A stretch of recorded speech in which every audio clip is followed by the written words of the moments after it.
মায়ের দুধ দিয়ে সন্তানকে বড় করলেন আর শোনায় দিলেন, খবরদার এই মায়ের সাথে, এই বাপের সাথে নাফরমানি করবি না। মা বাপের জন্য আমার কাছে দোয়া করবে, রব্বির হামহুমা কামা রাব্বায়ানি সগীরা। সবাই পড়েন আমার সাথে, রব্বির হামহুমা কামা রাব্বায়ানি সগীরা। আল্লাহ পাক শিখাই দিলেন বান্দারে, আমার কাছে দোয়া করায় আল্লাহ, আমার মা বাপ আমাকে ছোটবেলায় যেভাবে স্নেহের কোলে লালন পালন করেছে, এইভাবে আমার মা বাপকে তোমার রহমতের কোলে লালন পালন করো। মনে থাকবে ভাইরা? বলেন মনে থাকবে? প্রত্যেক নামাজের পরে মা বাবার জন্য দোয়া করবেন, বেঁচে থাকুক আর মরে যাক, দোয়া করবেনই। মনে থাকবে? রব্বির হামহুমা কামা রাব্বায়ানি সগীরা। আবার পড়েন, রব্বির হামহুমা কামা রাব্বায়ানি সগীরা। আল্লাহ পাক মায়ের মর্যাদা এত বাড়াইছেন, সাহাবী প্রশ্ন করেছে, ইয়া রাসূলুল্লাহ খেদমত করব কার? হুজুর বলেন, তোমার মায়ের, তারপরে কার? তোমার মায়ের, তারপরে কার? তোমার মায়ের, তারপরে কার? তোমার পিতার। বাপের চাইতে মায়ের মর্যাদা আল্লাহ 3 গুণ বাড়াইয়া দিলেন, 3 গুণ বৃদ্ধি করে দিলেন। হাদিস শরীফে এসেছে, হযরত আবী হুরায়রা রাদিয়াল্লাহু তাআলা আনহু রাসূলের কাছে এসে রাতের বেলায় কাঁদতেছিলেন। হুজুর প্রশ্ন করলেন, আবু হুরায়রা কাঁদো কেন? হযরত আবু হুরায়রা বলছেন, হুজুর মা আমাকে মেরেছে। তিনি প্রশ্ন করলেন, আচ্ছা মা তোমার মারলো কেন? তুমি কি কোনো বেয়াদবি করছো? তিনি বললেন না। তবে মারলো কেন? হযরত আবু হুরায়রা বলেন, ইয়া রাসূলুল্লাহ, আপনার খেদমত থেকে বাড়ি ফিরতে আমার দেরি হয়ে গিয়েছিল। গভীর রাত্রে যখন বাড়ি গেছি, মা আমাকে প্রশ্ন করলেন, বাবা দেরি হলো কেন, কোথায় ছিলি? তাম পৃথিবীর মানুষ যেই কদম মোবারক চুমু দিতে পারলে ধন্য হয়ে যায়, সেই আখিরি জামানার পয়গম্বর নবী মুহাম্মদ রাসূলুল্লাহ সাল্লাল্লাহু আলাইহি সাল্লামের দরবার থেকে আসতে আমার দেরি হয়ে গেছে। ইয়া রাসূলুল্লাহ, আমার মা আপনার নাম শুনে তার গা জ্বলে উঠল। তিনি কাফের, মুশরিকা। আপনার নাম শুনে অগ্নি শর্মা হয়ে আমাকে ধরে পিটানো আরম্ভ করলেন আর বললেন, আবু হুরায়রা, হয় মুহাম্মদ সাল্লাল্লাহু আলাইহি সাল্লামের বাড়ি ছাড়বি, নইলে আমার বাড়ি ছাড়বি, কি করবি বল? মার খেতে খেতে আমি বললাম, মা তোমার গায়ে যত শক্তি আছে আমারে মারো, তোমার বাড়ি শুদ্ধ, তাম দুনিয়াটা ছেড়ে দিতে পারি, মুহাম্মদ রাসূলুল্লাহর কদম মোবারক ছেড়ে দিতে পারি না। হুজুর আমার মা গলা ধাক্কা মেরে আমাকে বের করে দিয়েছেন। হুজুর বলছেন, আবু হুরায়রা, মা তোমাকে মেরেছে আর আমার কাছে নালিশ করছো, আমি তোমার মায়ের কোনো বিচার করতে পারবো না।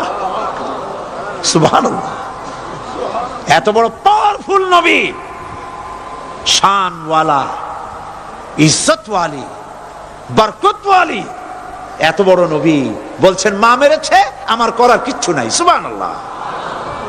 তোমার মা মুশরিকা হোক আর যাই হোক, তোমার মা। সুবহানাল্লাহ বলেন। আমার বন্ধুগণ, হযরত আবু হুরায়রা বলেন, ইয়া রাসূলুল্লাহ, মায়ের বিরুদ্ধে কোনো অভিযোগ নিয়ে আমি আপনার কাছে আসি নাই। হুজুর বললেন, কেন আসছো বলো খুলে। আবু হুরায়রা বলেন, হুজুর আমি জানি আপনি আল্লাহর দরবারে যদি কোনো ব্যাপারে হাত তোলেন আল্লাহ মঞ্জুর করে ফেলেন। আপনি দয়া করে আমার মার জন্য দোয়া করেন, আল্লাহ যেন হেদায়েত দিয়ে দেন। আমার নবীজি দুখানে হাত উত্তোলন করলেন, বললেন, আল্লাহুম্মা ইহদি উম্মা আবি হুরায়রা, আয় আল্লাহ আমি দোয়া করতেছি আবু হুরায়রার মাকে হেদায়েত নসিব করো। হুজুর হাত তুলে মোনাজাত করছেন, আবু হুরায়রা দৌড় দিলেন বাড়ির দিকে। কয়েকজন সাহাবী হযরত আবু হুরায়রার জামা টেনে ধরেছে, এই ভদ্রলোক দৌড়ায় কেন?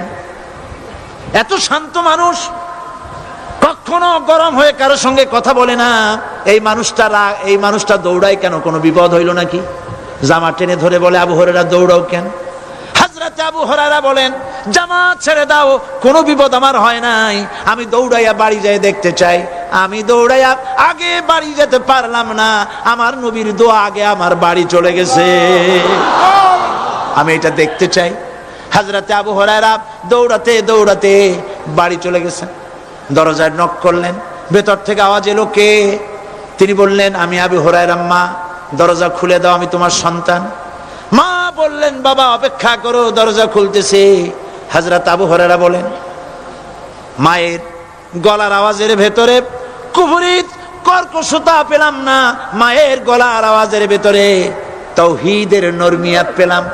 আমার কাছে মনে হলো আমি আবু হুরায়রা বাড়ি আসার আগে নবীজির দোয়া আল্লাহর আরশে পৌঁছে গেছে। আবু হুরায়রা বলছেন, মা আমার কিছুক্ষণ পরে ঘরের থেকে বেরিয়ে এসেছেন। আমি দেখলাম মায়ের শরীর ভিজা, মাথার চুল দিয়া পানি টপকাচ্ছে। মা আমার বললেন, বাবারে তোমাকে মারার পর আমি নিদারুণ অনুশোচনায় পড়েছিলাম। মনে মনে ভাবলাম, আহারে আমার সন্তান আমি কেন মারলাম? সে তো কোনো খারাপ কাজ করে নাই, কোনো খারাপ জায়গায় যায় নাই। এত ভালো মানুষ, যার সম্পর্কে লোকেরা খামোখাই মিথ্যা কথা বলে, এই ভালো মানুষটার কাছে গেছে, সেজন্য আমি মারলাম কেন? বাবা গো, আমি আমার ভুল বুঝতে পেরেছি, জীবনের ভুলও ধরা পড়েছে, আমাকে জলদি করে নিয়ে চলো বিশ্ব নবীর দরবারে। হযরত আবু হুরায়রার মা রাসূলুল্লাহর খেদমতে এসে ঘোষণা করলেন, আশহাদু আল্লা ইলাহা ইল্লাল্লাহু ওয়াহদাহু লা শারীকা লাহু ওয়া আশহাদু আন্না মুহাম্মাদান আবদুহু ওয়া রাসূলুহু। আমার ভাইয়েরা, আল্লাহ রাব্বুল আলামিন মানুষ সৃষ্টি করে পৃথিবীতে পাঠায় দিলেন, খাবারের ইন্তজাম করলেন। এগুলি সব আল্লাহর পরিচয়। আল্লাহরে চেনার জন্য বড় বড় কিতাব ঘাটা লাগে না, কিসমতে যদি থাকে দুই একটা দৃষ্টান্ত যথেষ্ট হয়ে যায়। সুবহানাল্লাহ, সুবহানাল্লাহ, দুই একটা দৃষ্টান্ত যথেষ্ট। আল্লাহ পাক সমস্ত সৃষ্টি জগৎকে তৈরি করলেন, সৃষ্টি করলেন, আর তাদের খাদ্যের ব্যবস্থা করলেন। কে করেছেন খাদ্যের ব্যবস্থা? খাদ্য দেন আল্লাহ। কিন্তু অহংকারী যারা, তারা বলে দেশের বাম্পার ফলনের জন্য সমস্ত কৃতিত্ব সরকারের। বলেন আস্তাগফিরুল্লাহ, বলেন নাউজুবিল্লাহ। এদের একজন বলছিল, 3 বছর কিছু দিবার পারুম না। লোকেরা কয় আমরা না খাইয়া থাহুম, আল্লাহ কয় আমিও দেহুম। কদ্দুর পারো না খাইয়া থাকতে। ফসল কে দেন? জোরে বলেন, কে দেন? বাম্পার ফসলের ফলনের দাবি সরকার করতে পারে না, এটা কুফরি, এটা শিরক। জমিনের ফসল কে দেন? আকাশের বৃষ্টি কার? পানি কার? সার কার? সব আল্লাহ পাক। আল্লাহ পাক কোরআন শরীফে বলেছেন, লাইন শাকারতুম লাযীদান্নাকুম ওয়া লাইন কাফারতুম ইন্না আযাবী লাশাদীদ। আমার নিয়ামতের শুকর যদি আদায় করো বাড়ায় দেব, আর যদি কৃতজ্ঞ হও, শুকরিয়া আদায় না করো, মস্ত বড় শাস্তি দেব। ফসল দেই আমি, আর শুকরিয়া আদায় করো তোমার বাজানে। ঠিক কিনা? শুকরিয়া আদায় করে কার? বাজানে। একটা লোকের, একটি মানুষের যেই প্রশংসা এই সরকার করলো, বিগত 4.5 বছর ধরে একটা মানুষের যত জিকির করলো, প্রশংসা করলো, ছবি টানাইলো, যদি এতটা জিকির, এতটা স্মরণ আল্লাহ রাব্বুল আলামিনের করত, ওদের জন্য আল্লাহর জান্নাতের দরজা খোলা হয়ে যেত।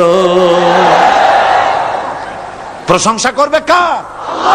চিল্লায় বলুন, আল্লাহ পাকের প্রশংসা করো। খেতে দেওয়ার মালিক তিনি। আল্লাহ পাক বলছেন, আল্লাহকে, তার পরিচয় আল্লাহ তুলে ধরেছেন, ওয়ামা মিন দাব্বাতিন ফিল আরদি ইল্লা আলাল্লাহি রিজকুহা।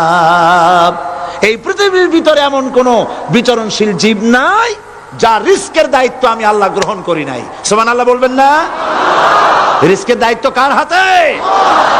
আচ্ছা দেখুন তো, পৃথিবীর সমস্ত সরকারের কাছে বিভিন্ন মন্ত্রণালয় আছে না?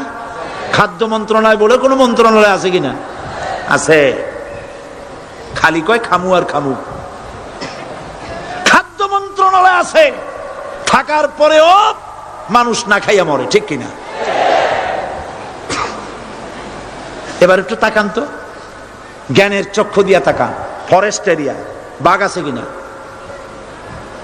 নাই। সিংহ আছে কিনা? গন্ডার আছে কিনা? হাতি আছে কিনা? বিশাল বিশাল প্রাণী আছে কিনা? জঙ্গলে ছোট্ট প্রাণী থেকে, পোকা থেকে শুরু করে গন্ডার পর্যন্ত, টুনটুনি পাখি দিয়ে শুরু করে ঈগল পাখি পর্যন্ত, নদীর ভিতরে ছোট্ট চুনু পুঁটি থেকে শুরু করে তিমি মাছ পর্যন্ত। প্রাণী তত্ত্ববিদরা বলেছেন সমুদ্রের ভিতরে এমন এমন বড় বড় তিমি আছে যে একটা তিমির ওজন 5000 টন পর্যন্ত হয়ে যায়। 5000 টন তিমিটার ওজন। এর যখন বাচ্চা হয় তখন বাচ্চার দৈনিক দুধ লাগে 50 থেকে 60 মণ পর্যন্ত। কে ব্যবস্থা করে? রুহান মান ফেরেশতা। তো ওর মা যেমন বাচ্চা তো সেরকম হবে, ঠিক কিনা? কে দেয় খাবার?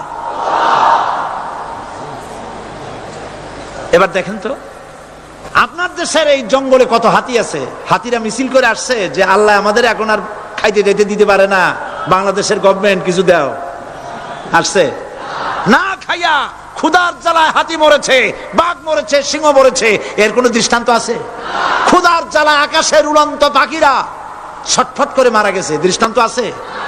নদীর মাছেরা ক্ষুধার জ্বালায় ভেসে উঠেছে, না খাইয়া মরে গেছে, দৃষ্টান্ত আছে? মহান আল্লাহ রাব্বুল আলামিন কোরআন শরীফের ভিতরে বলেছেন অনেক প্রাণী এমন আছে যারা তাদের খাদ্যকে সঞ্চয় করে না, খাদ্যকে জমা করে না, আহরণ করে না। সকাল বেলায় একটা খাবার খেলো, দুপুরে কি খাবে তার জানা নাই।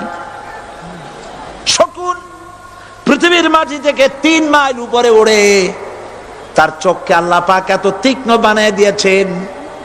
এই চট্টগ্রামের কোথায় মরা গরু আছে 3 মাইল উপর দিয়া দেখতে পায়? সুবহানাল্লাহ করতে ইচ্ছা করে না।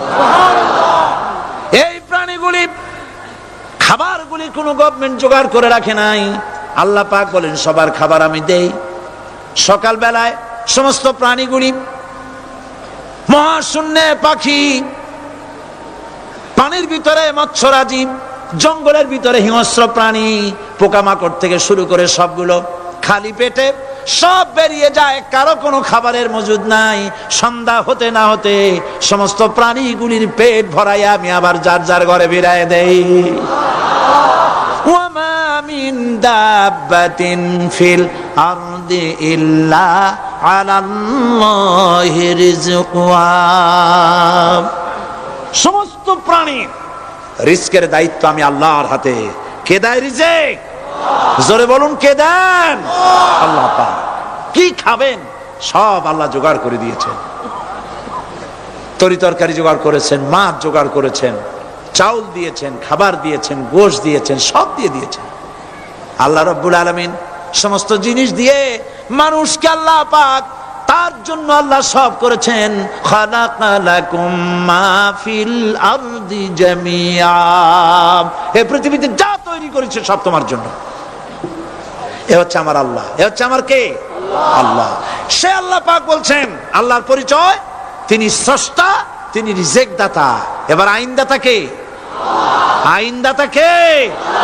আরো জোরে বলুন। আইনদাতা আল্লাহ হচ্ছে আল্লাহর পরিচয়। ইনিল হুকমু ইল্লা লিল্লাহ আলা লাহুল খালকু ওয়াল আমর। সৃষ্টি যার, আইন চলবে তার। আমার দেশে আল্লাহর আইন চলছে? আমাদের দেশের কল কারখানা, ক্ষেত খামার, অফিস আদালত আল্লাহর আইন অনুযায়ী চলে? চলে না।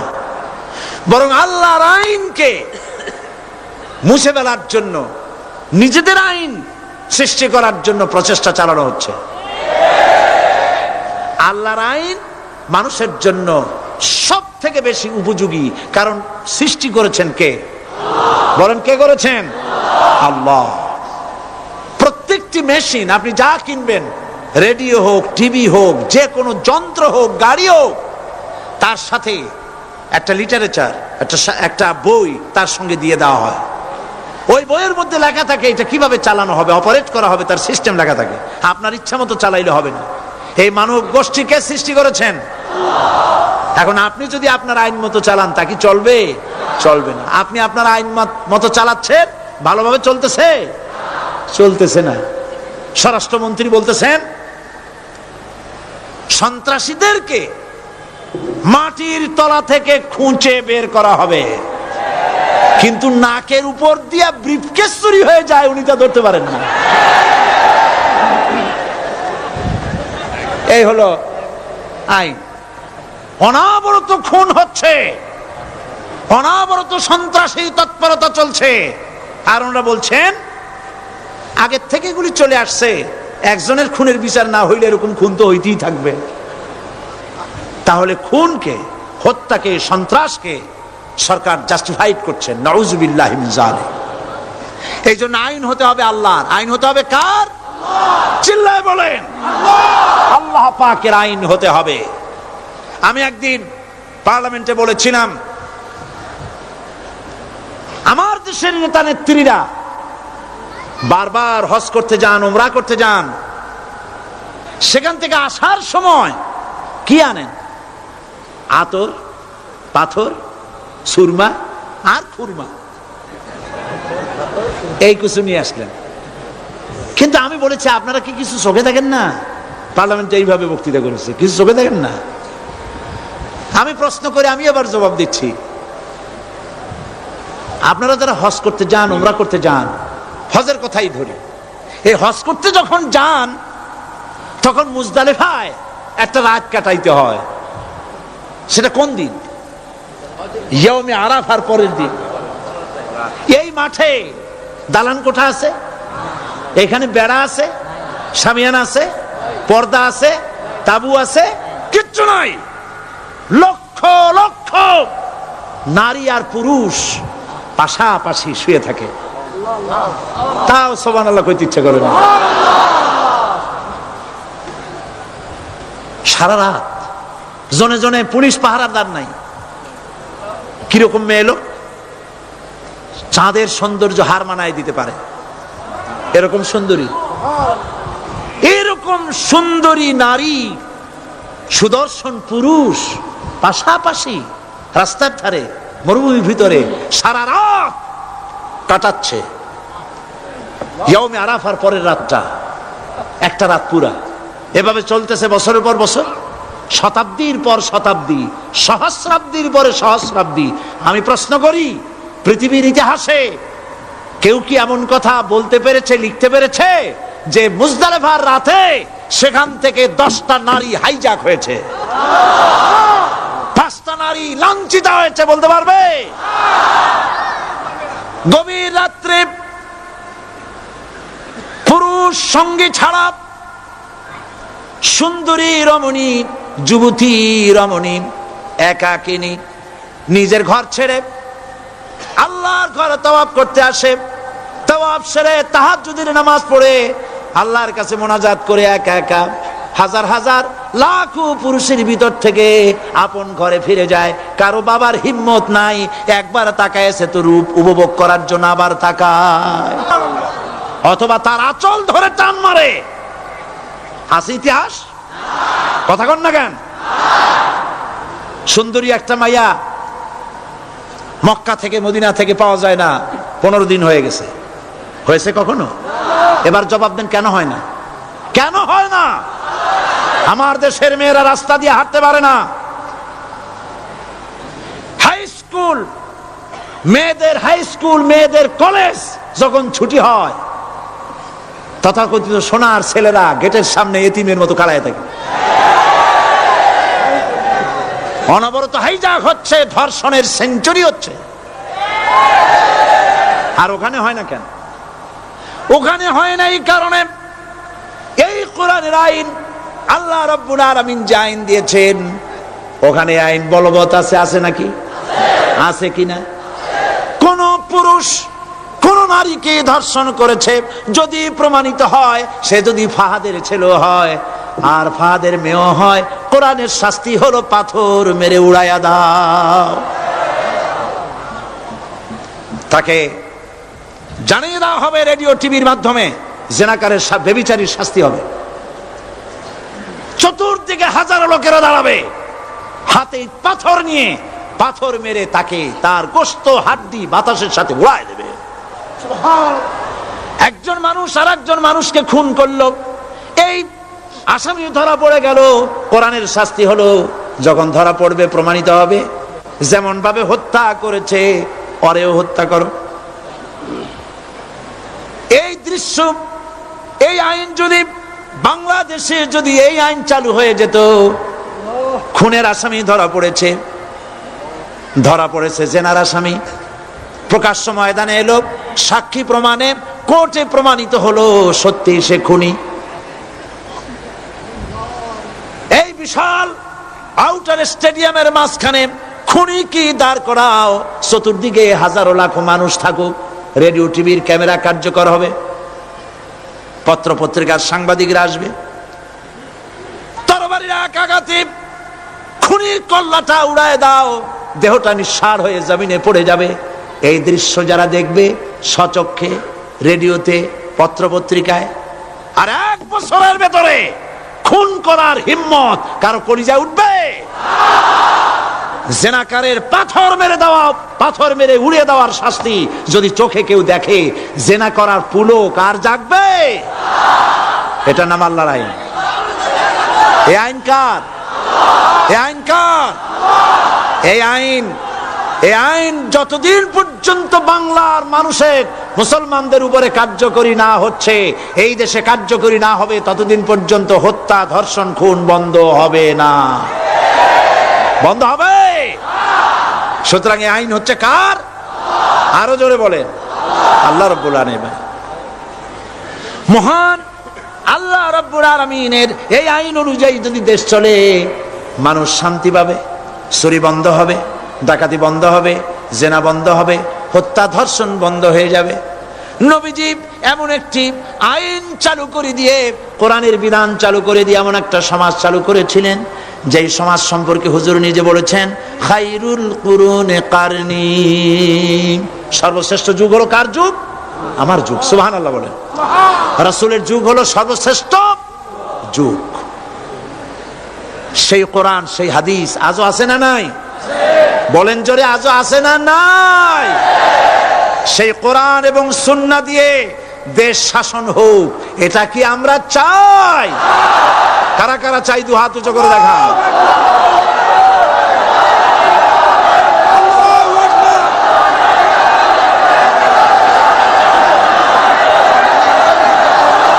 আরে ভাই, আপনারা দাঁড়ায় গেলেন কেন? বসেন বসেন। আমি তো একটা স্লোগান দিতে বললাম, হাত দেখতে চাইছি আমি, মাথা দেখতে চাই নাই। এই সুযোগে কোমরটা সোজা করে নিলেন। আচ্ছা বসেন, আর মহব্বতের সাথে জিকির করেন, লা ইলাহা ইল্লাল্লাহ, লা ইলাহা ইল্লাল্লাহ, লা ইলাহা ইল্লাল্লাহ, লা ইলাহা ইল্লাল্লাহ, লা ইলাহা ইল্লাল্লাহ, লা ইলাহা ইল্লাল্লাহ।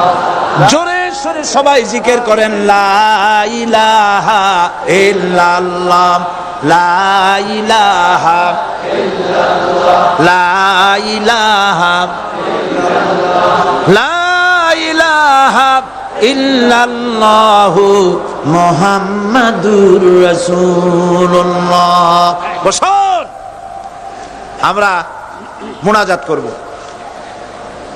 আল্লাহ রাব্বুল আলামিন আয়াতুল কুরসির ভিতরে আল্লাহর সার্বভৌমত্বের কথা বলেছেন, আল্লাহু লা ইলাহা ইল্লা হুয়াল হাইয়ুল কাইয়্যুম। পড়েন আমার সাথে সবাই, আল্লাহু লা ইলাহা ইল্লা হুয়াল হাইয়ুল কাইয়্যুম। আল্লাহ হচ্ছেন যিনি ছাড়া কোনো ইলাহ নাই, তিনি শাশ্বত চিরঞ্জীব। সুবহানাল্লাহি ওয়া বিহামদিহি। আগামীকাল এর বাকি অংশ আমি আপনাদের সামনে আলোচনা করব ইনশাআল্লাহ। জোরে বলেন ইনশাআল্লাহ। দাঁড়ানো ভাইরা বসেন। আপনাদের পাশে যারা দাঁড়িয়েছেন অনুরোধ করে বসায় দেন। বলেন যে আর 5টা মিনিট বসেন, আল্লাহর রাস্তায় হাঁটেন না। হ্যাঁ বলেন, বলেন আপনারা যে আল্লাহর রাস্তায় হাঁটেন না, বসেন, সবাই বসেন।